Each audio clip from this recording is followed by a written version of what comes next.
Hi everyone, my name is Riya Pandey. Welcome to back my YouTube channel. तो hope so आप सभी बहुत अच्छे होंगे और अपनी पढ़ाई लिखाई को बहुत अच्छी तरीके से कर रहे होंगे। और आज की इस वीडियो में हम बात करने वाले हैं मैट्रिक्स की। क्लास 12 मैथमेटिक्स का चैप्टर 3 है एनसीईआरटी के हिसाब से। और आज की इस वीडियो में बिना टाइम वेस्ट किए स्टार्ट करते हैं। हम चैप्टर का नाम हमारा क्या, मैट्रिक्स। मैट्रिक्स सिंगुलर फॉर्म होती है, मैट्रिसेस इसकी प्लूरल फॉर्म होती है।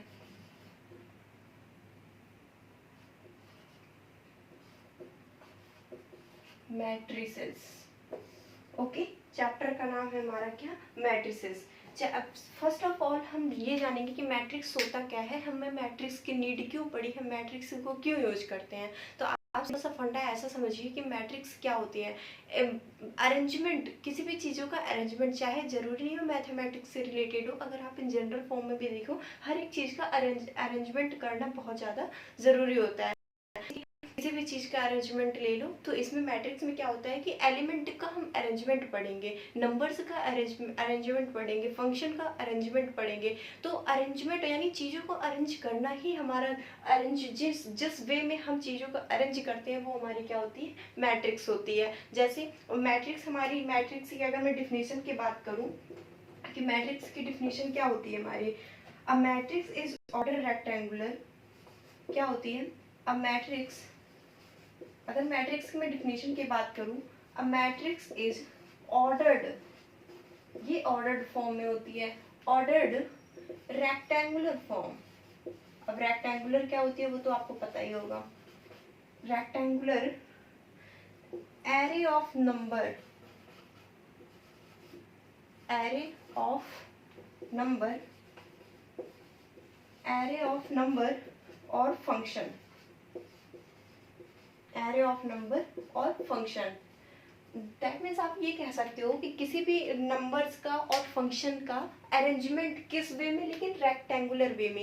यानी रेक्टेंगल कैसे होती है, रेक्टेंगल यानी इस शेप में, तो इस शेप में यानी रेक्टेंगुलर वे में हम क्या करेंगे, मैट्रिक्स का नंबर्स का और फंक्शन का एक अरेंजमेंट करेंगे। यानी वो रो ऑर्डर में भी हो सकता है, कॉलम में भी हो सकता है, रो और कॉलम में हो सकता है। यानी नंबर का और फंक्शन का रेक्टेंगुलर वे में उसको चीज़ों का अरेंज करना ही हमारा क्या होता है, मैट्रिक्स होती है।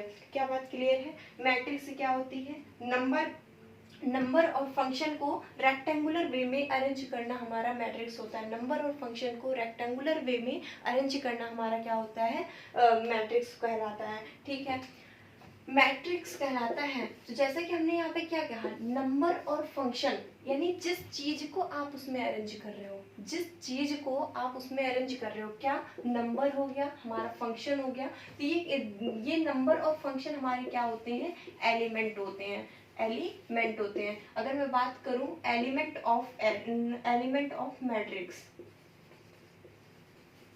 एलिमेंट ऑफ मैट्रिक्स, इसकी मैं डिफिनेशन ऐसे नहीं लिखूंगी, बस आपको समझाऊंगी, क्योंकि आपके एग्जाम में कभी इसकी डिफिनेशन लिखने को तो आती नहीं, बस आपको पता होना चाहिए। जैसे मान लो एलिमेंट क्या है, अगर आपको जानने की ये जरूरत है कि एलिमेंट क्या है। मैट्रिक्स का एलिमेंट वो होता है कि जो चीज उसमें अरेंज है। जैसे मान लो ये एक हमारे पास मैट्रिक्स हो गई, इसमें 2, 3, 4 और मान लो यहाँ पे साइन एक्स। अब फंक्शन क्या होते हैं, जो कि रिलेशन और फंक्शन में जो फंक्शन जितने भी थे, मतलब अलजेब्रा के फॉर्म में जितने भी होते हैं, या फिर मान लो ट्रिग्नोमेट्रिक फंक्शंस जितने आते हैं, तो वो सभी यहाँ पे कुछ भी फंक्शन हो सकते हैं। इन सब चीज़ों को जो आप अरेंज कर रहे हो, यही हमारा क्या होता है, ये अब यहाँ पे देखो, ये तो हमारी हो जाती है मैट्रिक्स, लेकिन जो इसमें 2 है, 2 क्या है, उसका एक एलिमेंट होता है। 3 क्या होती है, उसकी एलिमेंट होती है। मतलब जितनी भी चीजें इसके अंदर स्टोर है वो उसका क्या होता है, एलिमेंट होता है। क्या बात क्लियर हुई, एलिमेंट क्या होता है पता चला, क्या बात क्लियर है। चलो फॉर एग्जांपल हम कैसे जानेंगे मैट्रिक्स क्या है। मान लो अपने पास मैट्रिक्स हमेशा क्या होता है, अल्फाबेट के कैपिटल ए से इक्वल किया जाता है। मतलब इक्वल टू, जैसे फंक्शन में होता है, उसमें सेट में होता है कैपिटल ए से करते हैं, या फिर कैपिटल से ही स्टार्ट करते हैं। वैसे इसको जनरली क्या होता है, कैपिटल ए से हमने स्टार्ट किया। मान लो capital A is equal to, अपने पास एक मैट्रिक्स थी, मैट्रिक्स में हमेशा ये वाली साइन लगती है। मान लो यहाँ पे 2, 5, 4, 6, 4, 2, 3, 8, 9, ये हो गई हमारे पास एक मैट्रिक्स। ठीक है, ये हो गई हमारे पास एक मैट्रिक्स। इसमें आप ध्यान से देखो चीजें किस हिसाब से स्टोर है। आप देखोगे ये होती है, आप एक बात जानते हो क्या, हॉरिजॉन्टल जो होती है, अगर मैं हॉरिजॉन्टल की बात करूं, हॉरिजॉन्टल मतलब रो होता है, हॉरिजॉन्टल मतलब लेट लेट ऐसे, मतलब हॉरिजॉन्टल का मतलब रो होता है और वर्टिकल का मतलब होता है कॉलम। वर्टिकल, वर्टिकल का मतलब क्या होता है, कॉलम होता है।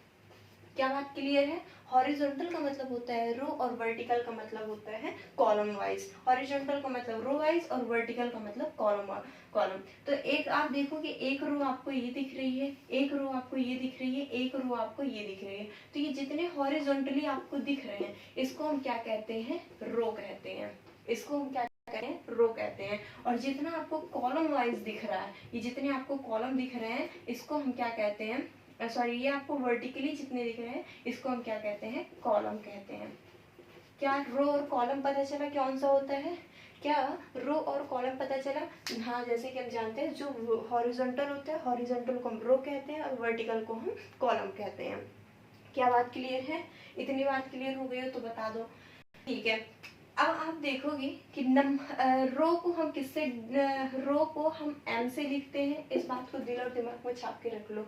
रो को किस अल्फाबेट से हम डिनोट करते हैं, किस अल्फाबेट से रिप्रेजेंट करते हैं, एम से करते हैं। और कॉलम को क्या करते हैं, एन से रिप्रेजेंट करते हैं। यानी एम क्या है, total number of row, total number of row, total number of row. Okay, और हमारा एन क्या होता है, total number of column, total number of column, total number of column. क्या बात क्लियर हुई? इस स्लाइड की कोई भी ऐसी चीज लग रही हो जो आपको लिखने लायक हो, आप बिल्कुल लिख सकते हो। हमने सबसे पहले जाना कि मैट्रिक्स क्या होती है। मैट्रिक्स जो होती है एलिमेंट का या मतलब सॉरी एलिमेंट बोले तो नंबर और फंक्शन का क्या होता है, एक रेक्टेंगुलर अरेंजमेंट होता है जिसमें एलिमेंट्स जो उसके अंदर अरेंज किए जाते हैं, जो चीज़ें उसके अंदर स्टोर की जाती है उसे हम क्या कहते हैं, वो उसका एलिमेंट होता है। और इसे हम दो तरीके से अरेंज करते हैं, चाहे वो रो वाइज भी हो सकता है और कॉलम वाइज भी होता है। अच्छा, रो क्या होता है, जो चीज़ें हॉरिजॉन्टल होती है उसे रो कहते हैं, जो चीज़ें वर्टिकली होती हैं उसे हम कॉलम कहते हैं। रो को हम एम से डिनोट करते हैं और कॉलम को हम एन से डिनोट करते हैं। एम क्या होता है, टोटल नंबर ऑफ रो होता है। एन क्या होता है, टोटल नंबर ऑफ कॉलम होता है। तो होप सो आपको क्लियर हो गया होगा। आगे आगे चले, ठीक है।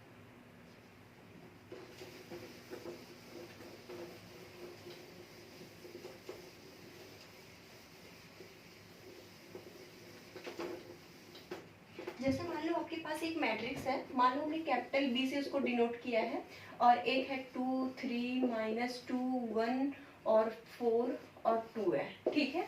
फर्स्ट आप ध्यान देखना, हमेशा अगर मैं इसके ऑर्डर की बात करूं, order of matrix, order of matrix, अगर मैं ऑर्डर ऑफ मैट्रिक्स की बात करूं तो ऑर्डर ऑफ मैट्रिक्स क्या होता है, इतना ध्यान रखो। Order of matrix m cross n होता है। अब जैसे कि आप जानते हो m क्या होता है, टोटल नंबर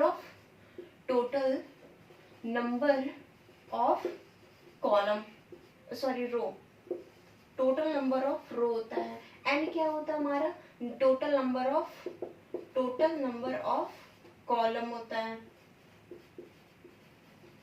ठीक है। तो अगर मैं रो ऑर्डर की बात करूं, मैट्रिक्स के ऑर्डर की अगर मैं बात करूं, तो जो m क्रॉस n के फॉर्म में लिखा जाता है उसे हम क्या कहते हैं, ये कहते हैं, ठीक है। ध्यान रहे कि सबसे पहले m यानी रो आता है, देन उसके बाद कॉलम आता है। अगर मैं इस मैट्रिक्स को देखूं तो इसमें इसका ऑर्डर क्या लिख सकते हैं, यहाँ पे नीचे उसका ऑर्डर ऐसे लिखते हैं और ऑर्डर इसका क्या लिख सकते हैं। सबसे पहले m, total number of row, कितने रो है, first row, second row and third row, total कितने रो हो गए यहाँ पे, थर्ड, यानी 3 रो हो गए। क्रॉस लगाएंगे, ये मल्टीप्लाई नहीं होता, इसको सोचो हाँ दोनों को मल्टीप्लाई करा के हम लिखवा दें, ये बात गलत है। तो सबसे पहले हम देखेंगे कितने रो है, first second and third row है, हमने 3 लिख दिया। अच्छा, अब बात आती है किसकी, एन की। एन क्या होता है, नंबर ऑफ कॉलम होते हैं। कॉलम कितने हैं, फर्स्ट रो, एक ये हो गया, एक ये हो गया, यानी कितने रो है हमारे पास, सेकंड, यानी 2 रो है। तो क्या यहाँ पे 3 क्रॉस 2 का, ये मैट्रिक्स का ऑर्डर क्या है, 3 क्रॉस 2 है। क्या मैट्रिक्स का ऑर्डर क्या है, 3 क्रॉस 2 है। अगर मैं ये एक मैट्रिक्स और मान लूँ, कह दूँ कि 4 6 8 2 9 3 4 4, अगर मैं पूछूं इस मैट्रिक्स का ऑर्डर क्या है, तो आप जानते हो, जैसे कि आप जानते हो क्या ऑर्डर क्या होता है, m क्रॉस n होता है। ऑर्डर क्या होता है, m क्रॉस n होता है। तो m क्रॉस n, m क्या होता है, टोटल नंबर ऑफ रो, कितने रो है 1 2, यानी 2 रो हो गए क्रॉस, और n क्या होता है, टोटल नंबर ऑफ कॉलम 1 2 3 4, कितने है 4, यानी ये मैट्रिक्स हमारी, इस मैट्रिक्स का ऑर्डर क्या हो जाएगा हमारा 2,4, अरे 2 क्रॉस 4 होगा। क्या ये बात क्लियर है, इसमें कोई दिक्कत नहीं है। अब हम बात करें मैट्रिक्स के नॉर्मल फॉर्म की, यानी उसको हम जैसे एक जनरल फॉर्म होती है, जैसे आप कभी उसको पॉलिनोमियल चैप्टर पढ़े होंगे तो उसकी भी एक जनरल फॉर्म होती है, हर चीज की एक जनरल फॉर्म होती है। तो हम चलते हैं मैट्रिक्स की जनरल फॉर्म पढ़ते हैं। जनरल फॉर्म ऑफ मैट्रिक्स, ठीक है। अब वो मैट्रिक्स का ऑर्डर कुछ भी हो सकता है, अभी तो हमने कैसे भी बात कर लिया, वो 2,2 का भी हो सकता है, 2 क्रॉस 2 का भी हो सकता है, 3 क्रॉस 3 का हो सकता है, 4 क्रॉस 4 का भी हो सकता है। तो अब हम बात करने वाले हैं मैट्रिक्स के ऑर्डर की, बात करने वाले हैं, हम बात करने वाले हैं मैट्रिक्स की ऑर्डर की, ठीक है। चलो मैट्रिक्स के ऑर्डर की अगर मैं बात करूं तो ध्यान देना, इसको हमेशा, ये ए क्या होता है, एलिमेंट होता है, आई होता है आईथ रो, यानी कौन सा रो है वो लिखते हैं, और जे क्या होता है, इस बात को अभी क्लियर आप हजम करो, उसके बाद अभी एग्जांपल में आपको क्लियर हो जाएगा। ए क्या होता है, एलिमेंट होता है, आई क्या होता है, यानी कौन सा रो है, नंबर ऑफ रो नहीं कह रही हूँ, नंबर ऑफ रो तो m क्रॉस n से ही होता है, लेकिन आई क्या होता है, आईथ रो, यानी कौन सा रो है, और जे क्या होता है, जे कॉलम, यानी जे यानी कौन सा कॉलम है, कौन से नंबर का कॉलम है। तो इस फॉर्म में, और ये इसका ऑर्डर क्या होता है, m क्रॉस n होता है, तो जनरल फॉर्म इसकी ये होता है। अगर मैं आपसे कह दूं फॉर एग्जांपल 2 क्रॉस 2 का एक आप मैट्रिक्स लिखो, क्या लिखो, 2 क्रॉस 2 का एक आपको मैट्रिक्स लिखना है। मान लो मैंने एक कैपिटल ए से स्टार्ट किया, यहाँ पे लिखा, यहाँ पे लिखा 2 क्रॉस 2, ध्यान रखिए कि टोटल नंबर ऑफ रो कितना होगा, 2 होगा, टोटल नंबर ऑफ कॉलम कितना होगा, 2 होगा। क्या बात क्लियर है, यानी 2 कॉलम होना चाहिए, 2 रो होना चाहिए, 2 रो होना चाहिए, 2 रो होना चाहिए, और 2 कॉलम होना चाहिए। क्या बात क्लियर है, टोटल m क्रॉस n, यानी 2 क्रॉस m क्रॉस n का मतलब 2 क्रॉस 2, और 2 क्या है, नंबर ऑफ रो, और 2 क्या है, नंबर ऑफ कॉलम है। तो आप एक बात बताओ, पहले तो हम हर जगह एलिमेंट जनरल फॉर्म की बात कर रही हूँ मैं, यहाँ पे एलिमेंट 2 4 मतलब कुछ भी, यहाँ पे कोई फंक्शन हो गया, कुछ भी हो गया, वहाँ पे कुछ हो सकता है, ठीक। अभी के लिए मैं एलिमेंट मान रही हूँ, ये क्या ये मैट्रिक्स आपको 2 क्रॉस 2 के फॉर्म में दिख रही है, हाँ जी दिख रही है, लेकिन क्या है कि इसकी ये तो बता दो कि कौन से रो में है, कौन से कॉलम में है। आप देखो ये हमारी फर्स्ट रो है, ये हमारी सेकंड रो है, तो जो एलिमेंट पहले हम आई लिखते हैं उसके बाद जे लिखते हैं, पहले आई लिखते हैं देन उसके बाद जे लिखते हैं। तो आई यानी रो, कौन से रो में है, फर्स्ट, ये फर्स्ट रो है, ये सेकंड रो है, ये फर्स्ट रो कॉलम है, ये सेकंड कॉलम है, तो ये कौन से रो में है, फर्स्ट रो में। ये वाला एलिमेंट कौन से रो में है, फर्स्ट रो में है। ये वाला एलिमेंट कौन से रो में है, सेकंड रो में है। ये वाला एलिमेंट कौन से रो में है, सेकंड रो में है।